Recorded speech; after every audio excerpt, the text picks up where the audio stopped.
سيدنا محمد. حسبنا الله ونعم الوكيل، على الله توكلنا لرضا الله تعالى. الفاتحة. أعوذ بالله من الشيطان الرجيم، بسم الله الرحمن الرحيم. الحمد لله رب العالمين، الرحمن الرحيم، مالك يوم الدين، إياك نعبد وإياك نستعين، اهدنا الصراط المستقيم، صراط الذين أنعمت عليهم غير المغضوب عليهم ولا الضالين، آمين. بسم الله الرحمن الرحيم، الحمد لله رب العالمين، والصلاة والسلام على رسول الله. سبحانك لا علم لنا إلا ما علمتنا، إنك أنت العليم الحكيم. اللهم افتح علينا حكمتك وانشر علينا من خزائن رحمتك يا أرحم الراحمين.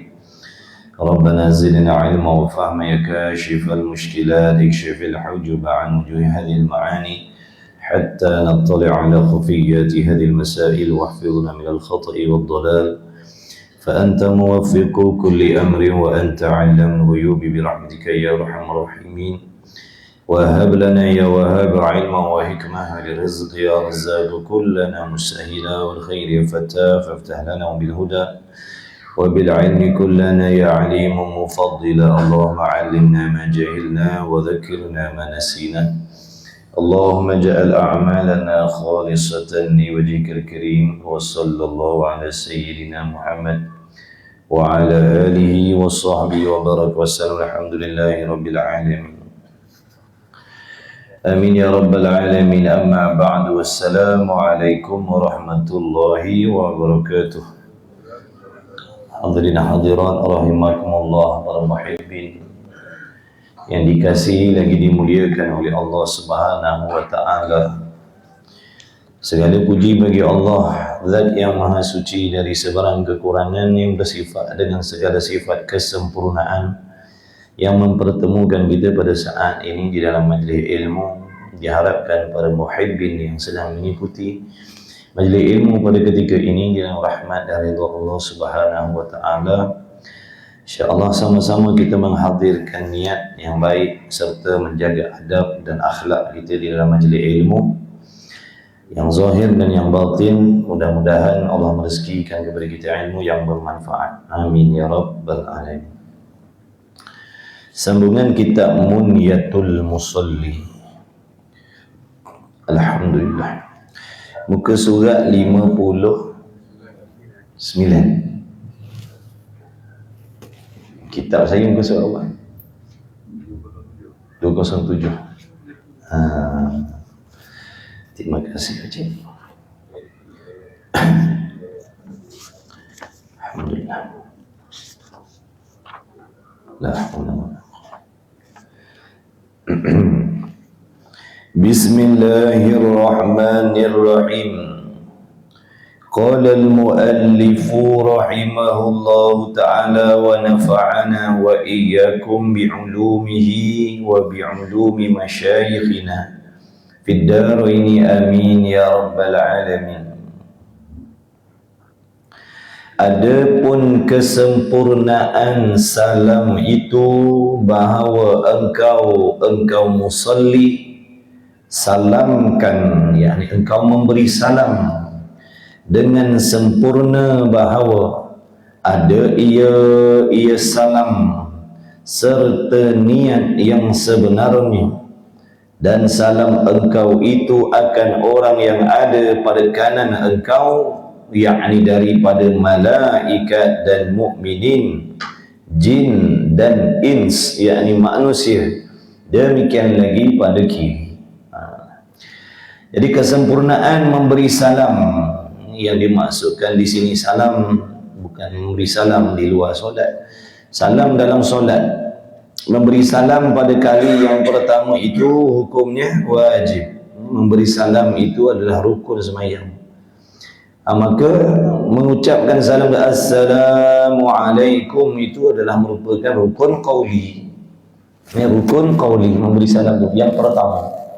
Memberi salam yang pertama itu rukun qauli. Bila kata rukun qauli, wajiblah dibacakan serta memperdengarkan suara pada telinga kita.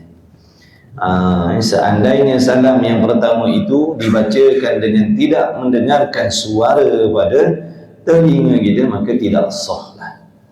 Kalau tidak diulang dengan salam yang betul, maka terbatallah sembahyang. Assalamualaikum warahmatullahi wabarakatuh. Assalamualaikum. Batal mayat tak sah. Keluar suara Assalamualaikum warahmatullahi wabarakatuh. Assalamualaikum warahmatullahi wabarakatuh. Kali yang kedua tu sunat. Yang pertama tu wajib. Jadi jangan kita memberi salam yang pertama itu dengan tidak mengeluarkan suara. Mesti wajib keluarkan suara kerana rukun qauli. Rukun qauli. Jangan dalam hati, jangan memberi salam dalam hati. Mesti keluar suara, baik laki ataupun perempuan, sama ada imam ataupun makmum, sama. Bahawa engkau mana tadi? Jadi kesempurnaan salam bahawa engkau memberi salam tadi, kau salamkan, yakni engkau memberi salam dengan sempurna. Bahawa ada ia memberi salam tadi serta niat. Maksud niat sini niat keluar sembahyang. Waktu kita nak memberi salam tu disunatkan. Serta niat nak keluar daripada sembahyang. Tapi tak payahlah takut-takut terniat keluar sembahyang sebelum bagi salam. Takut sebelum bagi salam kita dah niat aku keluar sunat. Dan salam engkau itu akan orang yang pada kanan engkau, yakni kita qasadkan, kita tujukan salam kita itu kepada hamba-hamba Allah yang berada di sebelah pihak kanan kita. Sebab tu berpaling tu hukumnya sunat. Assalamualaikum warahmatullahi, paling kanan. Assalamualaikum warahmatullahi, paling kiri. Jadi berpaling ke kanan dan ke kiri itu sunat. Kalau tak nak berpaling, Assalamualaikum warahmatullahi, Assalamualaikum warahmatullahi, boleh. Sahlah. Tapi tak dapatlah pahala. Ini tak dapatlah pahala sunat berpaling ke kiri dan ke kanan, ataupun berpaling ke kanan dan ke kiri. Maka kita memberi salam kepada pihak kanan itu kita qasadkan kepada makhluk-makhluk Allah, hamba-hamba Allah yang berada di sebelah pihak kanan kita, iaitu daripada mana? Daripada manusia, daripada malaikat, daripada jin. Assalamualaikum selamat kesejahteraan, selamat sejahtera ke atas kalian semua. Kalian kum tu makna kalian semua. Siapa yang dimaksudkan dengan kalian semua? Daripada sekalian hamba-hamba Allah di kalangan malaikat, manusia, muslimin, mukminin, jin. Assalamualaikum warahmatullahi. Demikianlah juga di sebelah kiri kita. Kita menunjukkan, niatkan salam itu kepada hamba-hamba Allah yang berada di sebelah pihak kiri kita.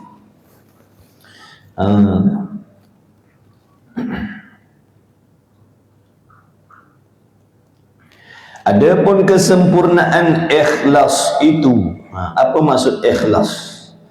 Ikhlas ataupun dipanggil ihsan. Ikhlas ataupun ihsan. Apa hukum ikhlas dalam setiap ibadat? Hukumnya wajib. Apakah hukum ikhlas di dalam setiap ibadat? Hukumnya wajib. Ikhlas ni fardu ain. Ikhlas ni fardu ain. Daripada raja sampailah ke bawah hamba Allah, bila dia buat ibadat wajib ikhlas. Daripada raja sampailah yang paling bawah martabatnya, apabila mereka melakukan amal wajiblah ikhlas. Jadi ikhlas ni fardu ain. Ikhlas ni bukan fardu kifayah.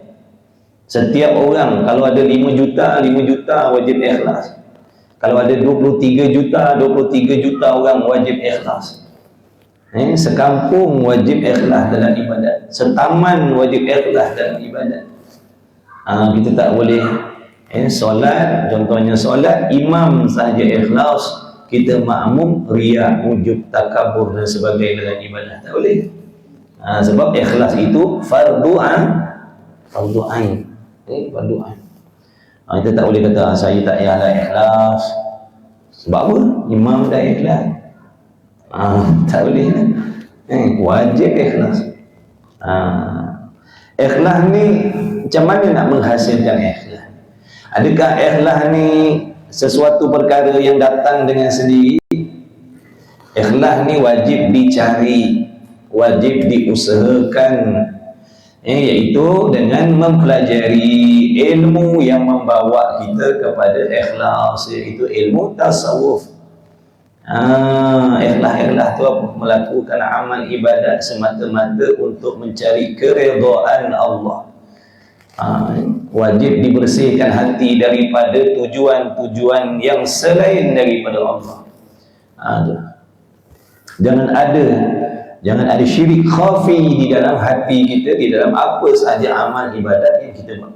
Sama ada membuat apa yang disuruh oleh Allah ataupun dalam meninggalkan apa yang dilarang oleh Allah, wajib Contoh orang tu solat, dia mengaji, dia hadir majlis ilmu, dia solat 5 waktu, wajiblah hatinya mempersembahkan amalan itu semata-mata untuk mencari redha Allah, bukan untuk mencari redha makhluk. Bukan ada campur, pahala pun nak, pujian makhluk pun nak juga. Itu tidak ikhlas. Itu tidak ikhlas. Bagi semayang, ngaji, mengajar, buat amal soleh, menutup aurat, berhijrah daripada zaman kejahilan kita, dekat kepada agama, tapi dalam hatinya ada niat untuk mencari redha Allah, tapi sambil-sambil itu ada juga niat dalam hatinya untuk mencari redha ataupun pujian makhluk. Itu tak ikhlas lah. Ikhlas ni maknanya bersih, tak ada campur. Hatinya bersih, tak ada campur dengan tujuan selain daripada Allah, tujuan-tujuan keduniaan, penghormatan, pujian, penghormatan, disebut oleh orang, dihormati oleh orang, ganjaran dunia. Itu semua perkara-perkara yang berlawanan dengan ikhlas. Jadi wajib kita mengenal ikhlas itu apa, riya itu apa, ujub itu apa, sum'ah itu apa. Semua tu wajib kita belajar dalam ilmu tasawuf. Wajib kita mempelajari ilmu tasawuf ni, kerana ilmu tasawuf ni akan memperkenalkan kepada kita sifat-sifat yang bertentangan dengan ikhlas. Kita mesti kenal sifat-sifat tu. Yang dinamakan riya bagaimana, yang dinamakan sum'ah bagaimana, yang dikatakan ujub bagaimana. Kerana perkara-perkara itu, sifat-sifat itu semuanya berlawanan dengan ikhlas. Kalau kita tak kenal, macam mana kita nak buang penyakit itu daripada dalam hati kita? Kita tak kenal penyakit sum'ah. Apa sum'ah? Apa penyakit sum'ah? Kalau kita tak kenal, macam mana kita nak buang? Padahal sifat tu, sum'ah ni, penyakit sum'ah ni, hukumnya haram, membatalkan ibadat, membatalkan pahala ibadat. Apa itu sum'ah? Contoh, kalau kita tak ngaji tasawuf, kita tak tahu sum'ah tu apa.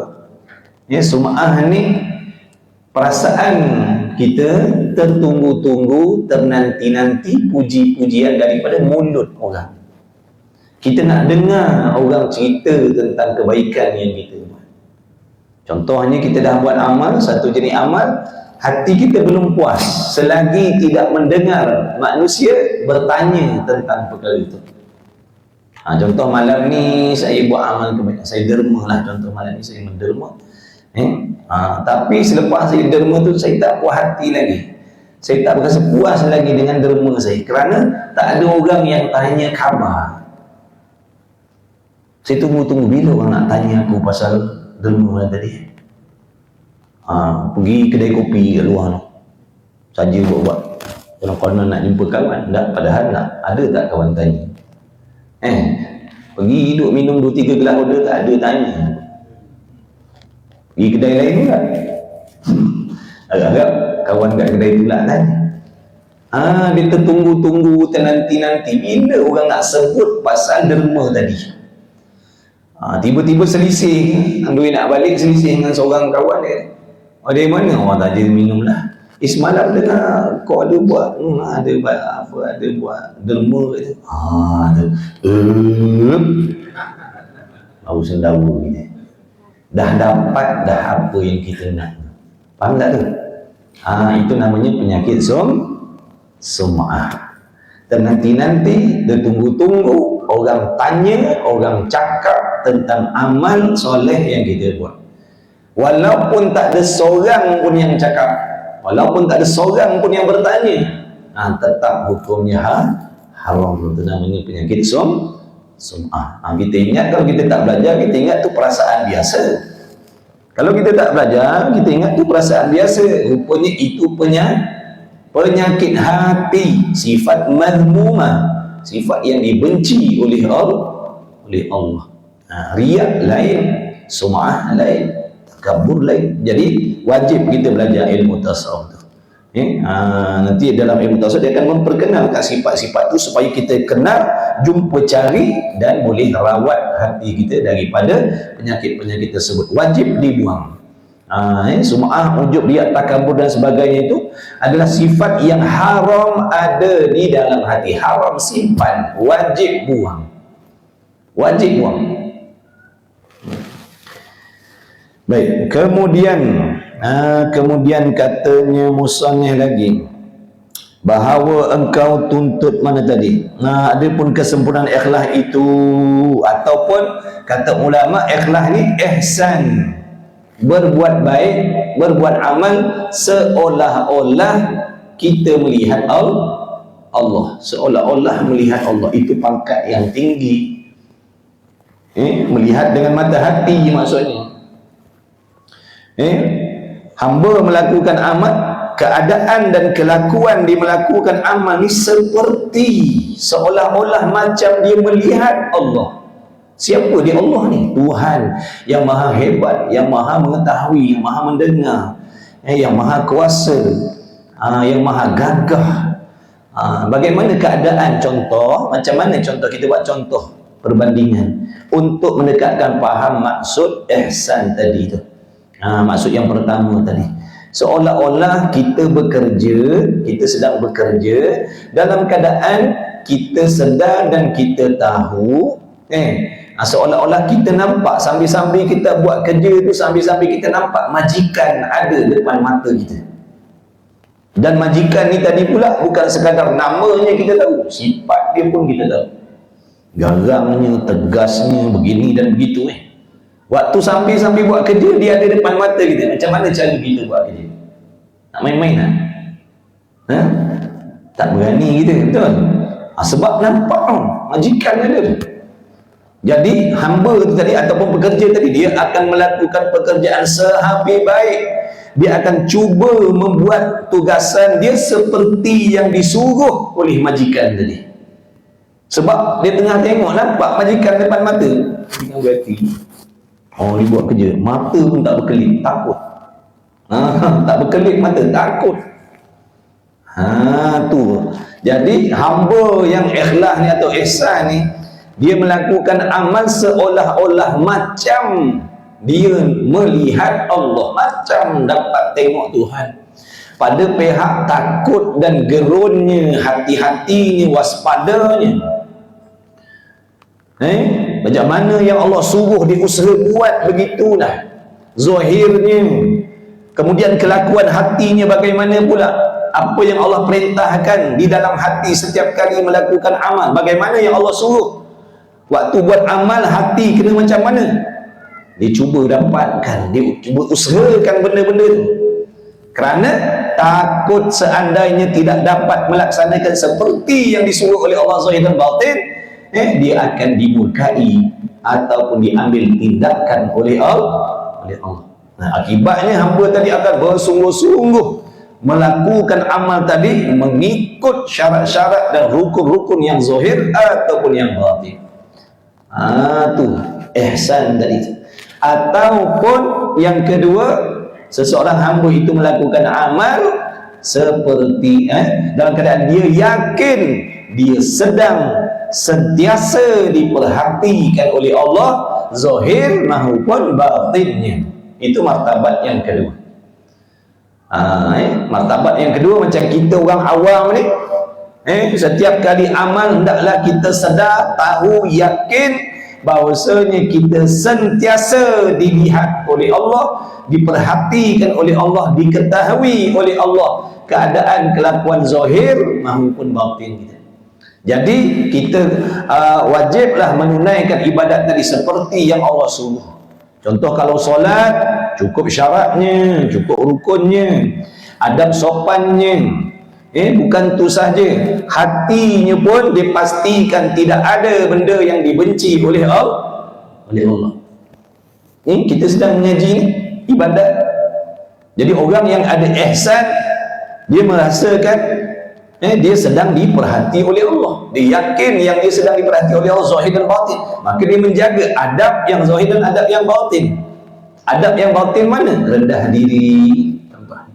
Dia duduk dalam majlis ilmu dalam keadaan hatinya tawaduk, merendah diri, tidak merasa sombong, merasakan dirinya hina, merasakan dirinya berkehendak berhajat kepada Allah yang memberikan pertolongan, memberikan kefahaman dan sebagainya. Dia jaga zahir dan batin.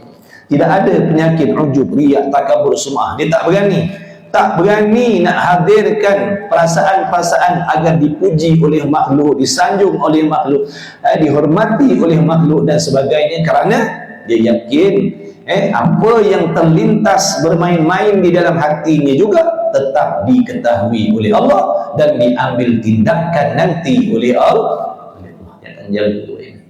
Itu ihsan. Itu ihsan ataupun ikhlas. Bukan zahir sahaja, bukan zahir sahaja wangi, bahkan hatinya pun naklah wangi. Bukan zahir sahaja wangi dengan minyak atar, tapi hatinya busuk dengan penyakit hasad, dengki, dendam, cintakan dunia dan sebagainya. Itu orang yang tak ada ihsan. Orang kalau ada ihsan, dia akan jaga zahir dan batin. Ya'lamu ma fi sudur. Kerana dia yakin Allah Ta'ala itu mengetahui benda zahir dan benda batin sama je. Itu ihsan ataupun ikhlas. Jadi pertama, bahawa engkau tuntut qasad. Tuntut di mana kau qasad, kau tuju dengan sembahyang itu dengan keredaan Allah. Mudah-mudahan dengan solat yang aku nak buat ni Allah redha, Allah seronok dengan aku. Redha ni makna seronok. Mudah-mudahan Allah seronok dengan kita. Mudah-mudahan Allah sayang dengan kita. Mudah-mudahan Allah suka dengan kita. Dengan solat yang kita buat ni, nak buat solat ni, mudah-mudahan dengan solat yang kita dirikan ni jadi sebab Allah redha, Allah kasih, Allah sayang, Allah suka dengan kita. Maka macam mana?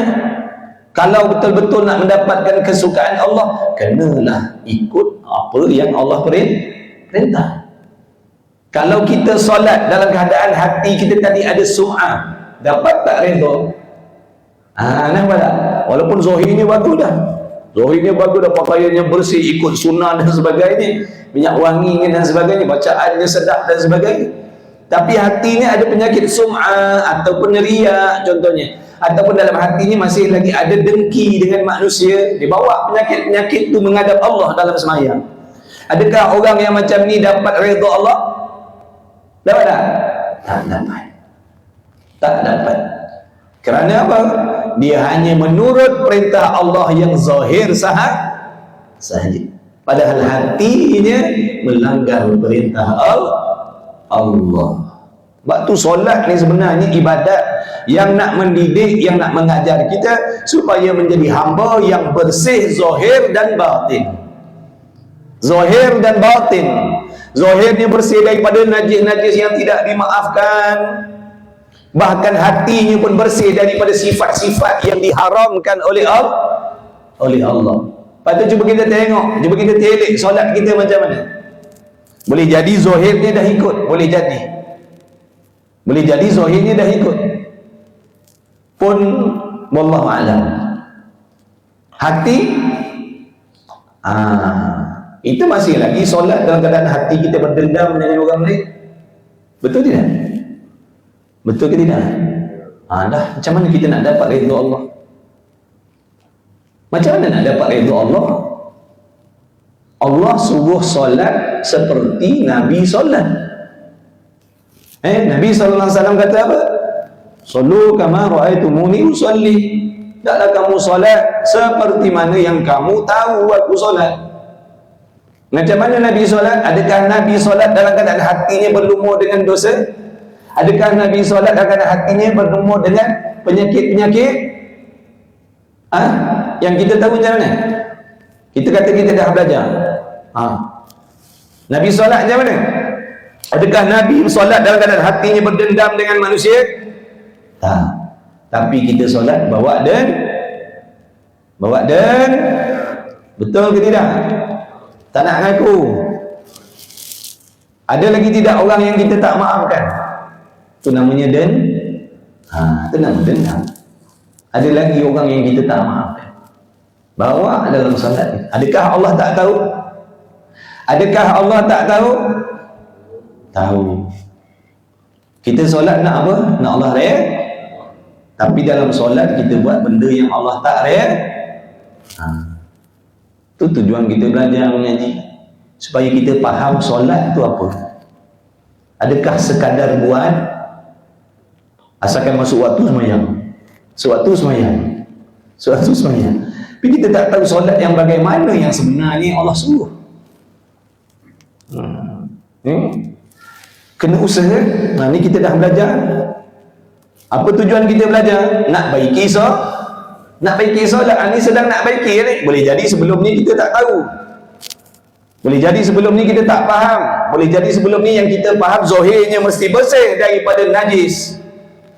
Kita tak tahu pula najis yang ada dalam hati ni pun wajib dibuang.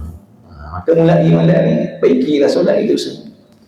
Jangan ada dendam, jangan ada sangka-sangka jahat dengan orang, jangan ada.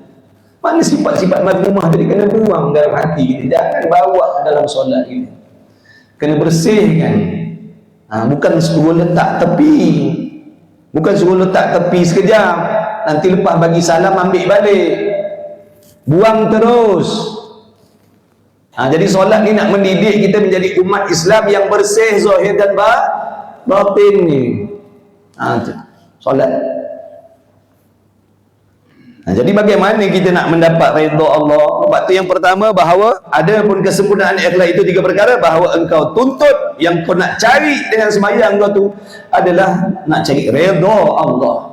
Bila nak redha Allah, kenalah buat benda yang Allah redha. Kalau kita nak redha Allah tapi buat benda yang Allah benci, buat benda yang Allah murka, mustahil kita dapat redha Allah. Nampak tak? Kita nak redha Allah tapi buat benda yang dibenci oleh Allah. Macam mana? Nak redha Allah, kenalah buat benda yang Allah redha. Pemaaf, Allah redha. Rendah diri, Allah redha. Cintakan akhirat, Allah redha. Dengki, Allah benci. Dendam, Allah benci. Cintakan dunia, Allah benci. Bersangka-sangka jahat, Allah benci. Tapi kita nak redha Allah, sedangkan benda-benda itu ada dalam hati kita. Mustahil lah kita nak dapat redha Allah selagi tak bersihkan hati kita. Walaupun zahir kita nampak taat macam malaikat dah, walaupun zahirnya nampak taat macam malaikat dah, sehingga hingga orang tak nampak dah dosa anggota yang kita buat, tapi hati kita tu masih lagi bergelumang dengan sifat-sifat yang macam tu. Sesungguhnya belum ada apa-apa lagi amalan kita, tak ada lagi. Jadi janganlah kita nak perasan kita dah banyak sembahyang berjamaah, dah banyak solat fardu, malam qiyamul lail, puasa Rejab Syaban, konon-konon kita dah selamat dah. Ni dalam ni kena bersih. Sebab untuk sampai kepada Allah, dia kena seiring zahir dan batin. Zahir dan batinnya kena seiring taat kepada Allah, bukan zahir saja. Mudah-mudahan Allah bagi taufik. Dah tahu ni, usahalah minta tolong dengan Allah. Minta tolong, ya Allah bagi taufik, ya Allah. Kita tak kuasa, minta tolong Allah bagi taufik untuk kita baiki hati kita, bersihkan. Dan jangan engkau tuntut akan redha manusia. Jangan kau dirikan solat tu kerana nak cari kesukaan makhluk. Oh, sekarang ni saya nak kena semayang lah, sebab selama saya tak semayang ni semua orang pakak-pakak keji, kutuk, kata saya orang jahat, kata saya tak baik.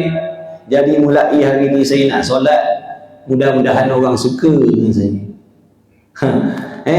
Mulai hari ni saya nak berhijrah, saya nak tinggalkan benda-benda maksiat, lagu-lagu saya nak tinggal. Saya nak buat taat, nak tutup aurat, nak mengaji dan sebagainya. Kenapa tu? Supaya orang suka dengan saya, supaya orang tak caci maki saya macam dulu. Walaupun pada zahir nampak penghijrahannya tu baik, tapi hakikatnya penghijrahan yang macam tu dibenci oleh Allah. Kerana penghijrahannya kepada agama itu untuk mencari redha manusia, bukan untuk cari redha Allah. Jadi hijrah ni ibadat, kena ngaji. Jangan hijrah tanpa ilmu. Jangan berhijrah tanpa ilmu, nanti kita disesatkan. Nanti kita duduk dalam perangkap syaitan, berasa diri macam dah baik sebab dah tinggalkan dah benda-benda itu. Rupa-rupanya dalam tipu daya syaitan. Ngaji baru kita nampak, ngaji baru kita nampak silap salah kita. Kalau kita tak mengaji, tak ada cahaya yang nak menyuluh perjalanan kita. Ilmu ni cahaya yang menyuluh perjalanan ibadat. Kalau kita tak nak belajar ibadatnya, ibaratnya kita berjalan kepada Allah dalam keadaan gelap gelita. Kita tak tahu mana kaki kita langkah. Tak tahu mana kaki kita melangkah ni, tak tahu yang kita langkah ni betul ke tidak jalannya, tak pasti. Itu ibarat kalau kita beribadat tanpa ilmu. Tapi bila dia belajar, ada suluhan. Ibarat ni macam matahari menyuluh perjalanan. Jadi di situlah dia nampak mana bahaya, mana perangkap, mana ranjau, mana lubang dan sebagainya. Barulah dia boleh mengelak dirinya daripada benda yang membahayakan ibadat ni. Faham tak tu? Kalau kita tak nak belajar, kita jalan dalam gelap, jalan dalam gelap. Jalan dalam gelap. Sedangkan perjalanan ibadat ni nak menuju kepada Allah, nak cari bekal akhirat ni, perjalanan yang sangat-sangat berbahaya, kata Imam Ghazali. Perjalanan yang sangat banyak perangkap, perjalanan yang sangat banyak musuh, perjalanan yang sangat banyak tipu helah. Bagaimana kita nak melepaskan diri dalam perjalanan yang begini bahaya kalau tanpa suluhan ilmu? Sedangkan ramai orang yang dah belajar pun tak sampai. Ramai yang dah belajar mengaji pun tak sampai, kerana disesatkan oleh syaitan dan nafsu tadi. Adakah kita yang tak belajar ni sampai? Adakah kita yang belajar main-main ni sampai? Sedangkan ramai yang bersungguh pun disesatkan, ramai yang bersungguh pun ditipu. Adakah kita yang tak bersungguh ni lebih selamat daripada yang bersungguh? Cuba kita fikir. Imam Ghazali kata ramai yang bersungguh-sungguh pun gagal. Nak cerita bahaya ni perjalanan ibadat. Adakah kita yang ambil sikap acuh tak acuh belajar ni selamat? Fikir-fikir. Kalau kita kata kalau tak belajar lebih selamat, tak payahlah. Tak payahlah belajar, tak payahlah ibadat. Kalau pada kita tak belajar, tak ibadat pun boleh selamat sampai, silakan. Silakan. Tak payah buang masa mengaji, semayang dan sebagainya, tak payah. Tapi kalau kita kata tak boleh selamat, jangan lengah-lengah dah. Usaha belajar agama sungguh-sungguh, beramal, berusaha, jangan putus asa. Bukan main-main ibadat ni, tuan-tuan. Bahaya misalnya, kena tipu, biasa syok sendiri, rupa-rupa dalam perangkap. Jangan engkau tuntut akan redha manusia, cari redha Allah. Keduanya, bahawa engkau lihat akan taufik itu daripada Allah.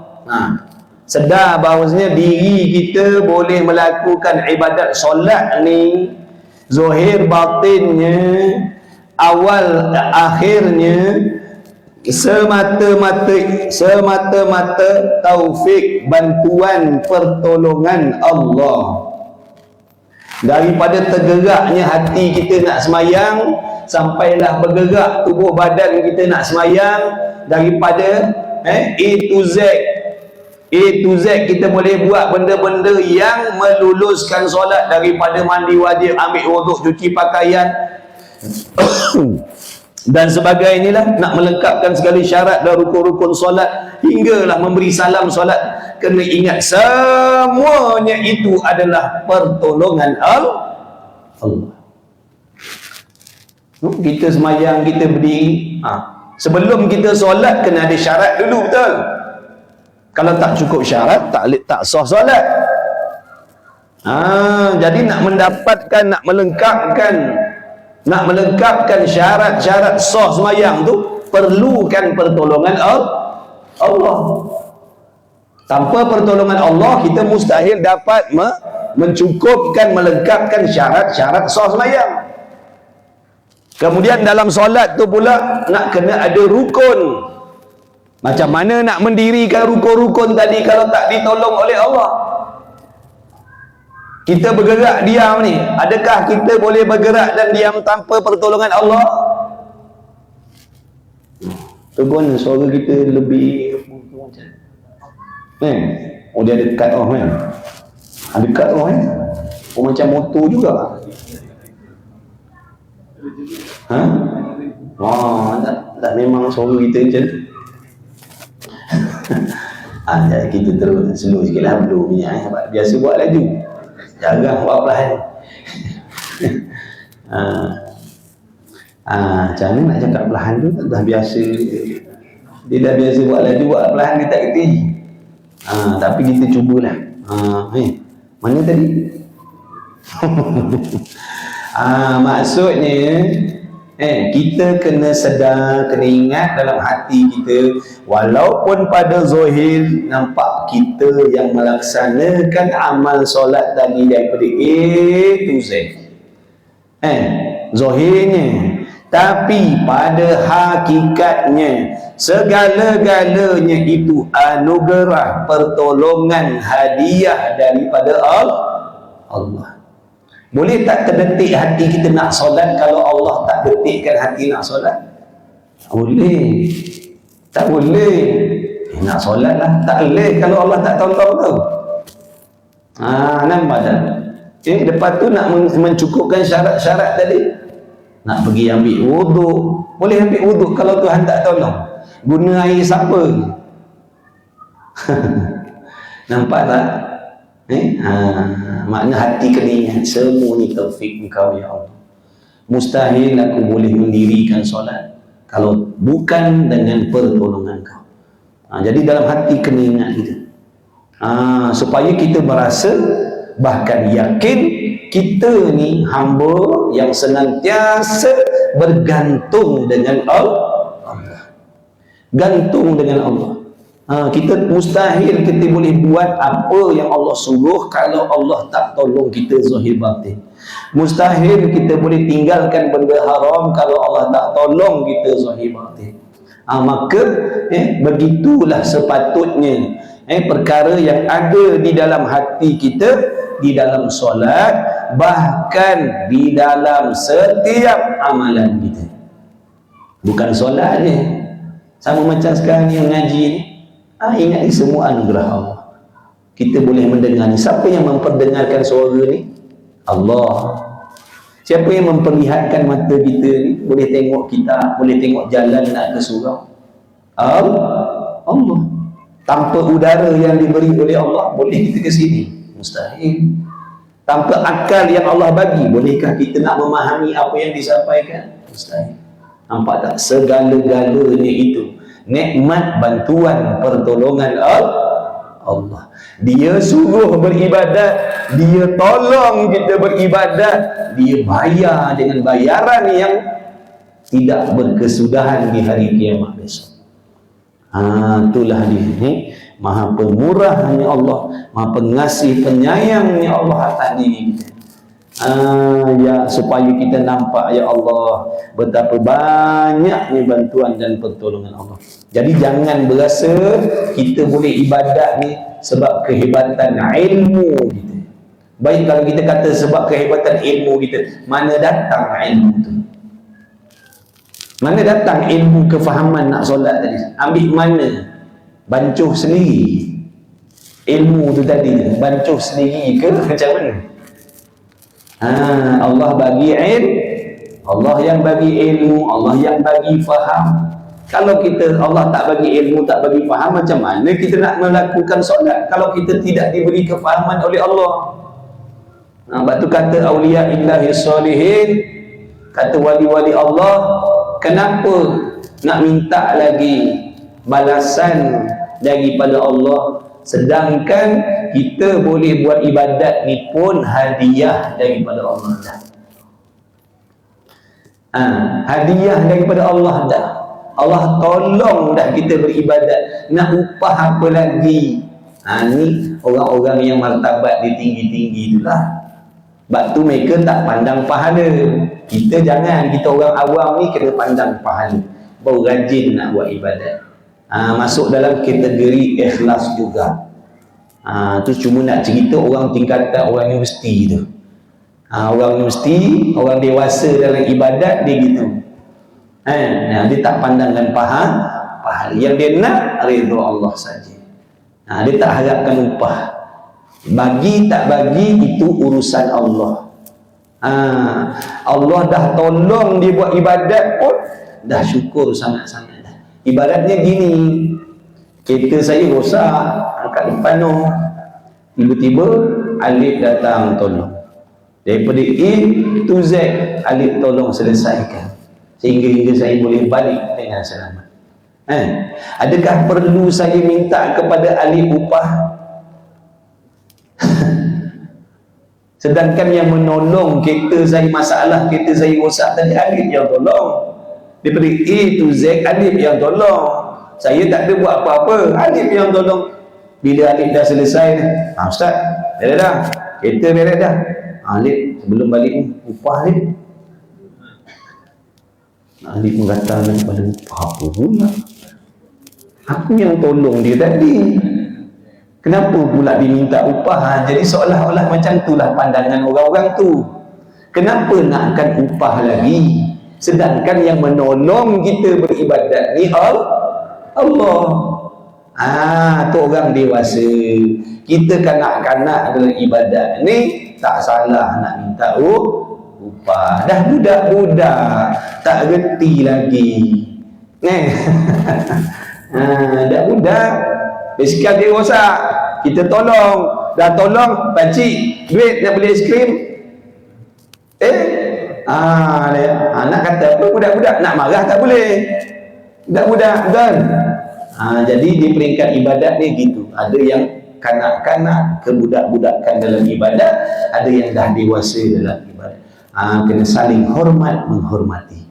Andai kata seseorang itu dia adalah orang yang dah dewasa dalam ibadat, dia kena hormat budak-budak yang sedang beribadat. Dia tak boleh nak marah budak minta aiskrim tadi. Tak boleh. Dia kena faham. Kita ni kadang-kadang walaupun umurnya dah banyak, tapi nisbah kepada ilmu dan amal masih lagi budak-budak lagi. Itu ada nama kitab Hidayatul Sibyan. Petunjuk bagi budak-budak. Padahal yang ngaji umur 100 tahun semua. Tak apa. Kitab apa? Hidayatul Sibyan. Petunjuk bagi budak-budak. Budak-budak mana kata dia, tengok atas surau masjid tadi tu, bertongkat dah semua. Budak-budak dalam ibadat. Faham. Sebab tu kalau ada orang-orang dewasa, orang-orang yang hijrah dalam umur yang macam tu, yang menggerakkan dia hijrah nak dekatkan diri kepada Allah tu sebab memandangkan upah-upah yang baik, balasan-balasan baik daripada Allah, menyebabkan dia jadi rapat dengan Tuhan, meninggalkan benda yang dibenci oleh Allah. Mereka tu masuk dalam golongan orang yang ikhlas dalam ibadah. Jangan kita marah dia, jangan kita cela dia, jangan kita perlekeh dia, jangan kita kata kamu ni kalau tak harapkan syurga, muka-muka kamu ni memang takkan berhijrah. Jangan, jangan sombong, kena hormati. Itu tanda orang reti. Kalau dia tak reti, dia akan perlekeh. Apa ni? Mayang nakkan syurga, berubah nak syurga, hijrah nakkan syurga. Jangan budak-budak, kena hormat. Kalau kita marah, maknanya kita orang tua yang tak reti. Kita orang tua yang tak reti, ya. Bagi galakan lah, bagus, alhamdulillah, bagus. Mudah-mudahan satu masa nanti kalian dewasa dalam ibadat. Patutnya gitu. Bukan pelekeh. Ni muka-muka ni kalau tak pergi syurga tak semayang lah. Bukan main sombong lagi. Jangan sombong. Kita boleh ke situ pun Tuhan tu Tuhan tolong. Kalau tak boleh hati kita nak ke situ. Baik. Jadi kena ingat dalam solat kita bila kita baca, ingat ini aku boleh baca ni, Tuhan tolong ni. Kalau Tuhan tak tolong, boleh nak baca, boleh nak keluar suara, boleh nak ingat apa surah yang kita nak baca, boleh kita ingat aturan-aturan ayat tu. Kalau Tuhan tak tolong kita, tak boleh. Tak boleh. Daripada qiyam, daripada rukuk, daripada i'tidal, daripada sujud. Kalau Tuhan tak tolong, taknya boleh kita nak selesaikan semayang kita tu. Dan ketiga, bahawa engkau peliharakan dia hingga hilang dirimu dengan dia. Maksudnya apa? Dalam solat tadi tu, khususnya dalam solat tadi, jangan ada merasakan bahagian diri kita walau sikit pun. Walau sedikit pun jangan ada rasa kewujudan diri kita yang nak menjayakan solat tadi. Bahkan semuanya itu, segala-galanya itu adalah anugerah, bantuan, pertolongan Allah. Betul tak? Ni jasad siapa punya? Allah. Roh kita siapa punya? Allah. Ilmu kepahaman kita siapa punya? Allah. Gerak-geri kita siapa yang tolong? Allah. Boleh baca keluar suara siapa tolong? Allah. Akal kita fikir nak selesaikan solat tadi, urusan solat A to Z, siapa yang bagi faham? Allah. Dah mana bahagian kita?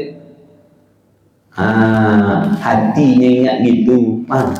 Supaya jangan merasakan diri kita ni hebat. Sebaliknya merasa, ya Allah, kita ni berhajat kepada Allah sentiasa. Zahir batin berhajat, bergantung kepada pertolongan Allah. Barulah dia akan selamat daripada penyakit ujub. Kita ni yang timbul ujub ni, perasaan ni, perasaan hebat, perasaan soleh, perasaan ni, sebab kita merasakan kejayaan melakukan amal itu adalah daripada kekuatan kita, ilmu kita, milik kita, usaha kita. Itu yang kita jadi merasa kagum dan bangga pada diri sendiri, lupa diri. Kalau kita sedar hakikatnya segala-galanya ini adalah daripada Allah, sehingga kita tak teringat langsung tentang diri kita, takkan ada perasaan inginkan puji-pujian daripada orang lain. Tak ada masa nak ingat tentang diri sendiri. Bahkan semata-mata memandang semuanya ini adalah anugerah Allah. Af'alullah, perbuatan Allah segala-galanya pada hakikatnya. Sebab tu kena ngaji tauhid. Tauhid kena ngaji juga. Habis dah. Jadilah. Cukuplah ya. Alhamdulillah. Alhamdulillah. Tu pun banyak dah tu sebenarnya tu cubalah amalkan. Mudah-mudahan Allah bagi taufik kepada kita untuk baiki solat. Sebab nakkan faedah solat tu. Apa faedah solat? Allah cegah, Allah tolong kita, cegah diri kita daripada perbuatan keji dan mungkar. Itu yang kita nak tu. Sebab tu kita nak usahakan solat ni biar sempurna supaya kita dapat faedah solat tadi tu, iaitu tercegah daripada perbuatan keji dan mungkar zahir dan batin. Dia akan jadi orang yang baik, bersih zahir batin. Dia akan jadi orang yang beradab, berakhlak zahir dan batin. Faedah daripada solat yang sempurna tadi. Jadi tak pelik kalau solat kita tu tak sempurna. Tak peliklah kalau kita banyak solat, qiyamul lail, sembahyang sunat dan sebagainya, mulut kita masih seronok, tak rasa berdosa bersalah mengumpat orang, caci maki orang, cerita hal buruk orang, jadi batu api neraka. Jadi batu api neraka. Tahu batu api neraka? Pelaga orang. Sebab mulut kita orang jadi bergaduh. Tu batu api neraka namanya, bukan batu api tu, batu api neraka. Solat tak tinggal, solat jemaah, bangun tahajud, tapi mulutnya batu api neraka. Kenapa masih lagi ada perbuatan keji? Sedangkan dia solat banyak dah. Itu menunjukkan solatnya ada yang tak cek balik. Kita buat dosa, maksiat, tak ada rasa berdosa, tak ada rasa bersalah. Mulut suka cakap benda haram, telinga masih lagi seronok dengar rahsia orang. Tak ada rasa berdosa, tak ada rasa bersalah, tak ada rasa bersalah kalau dengar cerita orang yang cerita-cerita yang aib-aib. Kita tak ada rasa bersalah, bahkan masih lagi rasa seronok dengar cerita-cerita macam tu. Menunjukkan hati kita belum baik lagi, hati kita belum bersih lagi. Cek balik semayang kita, mesti ada silap solat kita. Cek daripada awal lagi tu. Barangkali akidahnya salah, barangkali keikhlasan salah, boleh jadi cara mandi wajibnya salah, boleh jadi cara ambil wuduknya salah. Banyak punca. Cek balik. Mudah-mudahan Allah bagi taufik kepada kita semua. Mudah-mudahan ya Allah, dengan berkat majlis ilmu kita pada malam ini, dan berkat dalam pengarang kita, dengan berkat junjungan besar Nabi kita Muhammad SAW, berkat doa kedua ibu bapa kita semua yang hadir, yang mengikuti, mudah-mudahan diampunkan dosa oleh Allah Subhanahu Wa Taala. Mudah-mudahan kita semua dipanjangkan umur yang berkah, diberi umur yang berkah oleh Allah, diluaskan rezeki yang halal lagi berkah. Mudah-mudahan Allah Ta'ala membimbing zahir dan batin kita ke jalan yang lurus. Mudah-mudahan Allah melahirkan di kalangan kita anak-anak keturunan yang soleh-soleh, bertakwa, berjaya dunia dan akhirat. Mudah-mudahan Allah Ta'ala kurniakan, merezekikan kepada kita husnul khatimah. Mudah-mudahan Allah Ta'ala matikan kita sebagai penuntut ilmu yang ikhlas. Mudah-mudahan Allah bagi taufik kepada kita untuk berusaha mengamalkan segala ilmu yang telah diberi faham oleh Allah. Mudah-mudahan Allah bagi taufik kepada kita untuk mencuci dan membersihkan hati-hati kita daripada sebarang penyakit yang dibenci oleh Allah, dan menghiaskan hati kita dengan segala sifat-sifat yang dipuji, yang diredai oleh Allah Subhanahu Wa Ta'ala. Mudah-mudahan Allah Subhanahu Wa Ta'ala memberikan pertolongan kepada umat Islam di Palestin khususnya, dan baru-baru ini kita dengar pula di Yaman pula. Mudah-mudahan Allah memberikan pertolongan, bantuan kepada sekalian umat Islam yang dizalimi oleh orang kafir harbi, dan diberikan kemenangan, pertolongan oleh Allah, dan menghancurkan sekalian orang-orang kafir harbi yang ingin membuat zalim ataupun khianat terhadap umat Islam di seluruh pelosok dunia. Amin ya Rabb, amin ya Rabbal alamin. Bismillahirrahmanirrahim. Alhamdulillahirabbil alamin, wassalatu wassalamu ala Rasulillah wa ala alihi. Allahumma rabbana fa'alna bima 'allamtana, rabbana 'allimna alladhi yanfa'una, rabbana faqih ahlana wa qarabati lana fi dinina ma hi qutri unsa wa dhakar, wa sallallahu ala sayyidina Muhammad. Alhamdulillahirabbil alamin. Taqabbalallahu minni wa minkum, minna wa minkum. Taqabbal ya karim.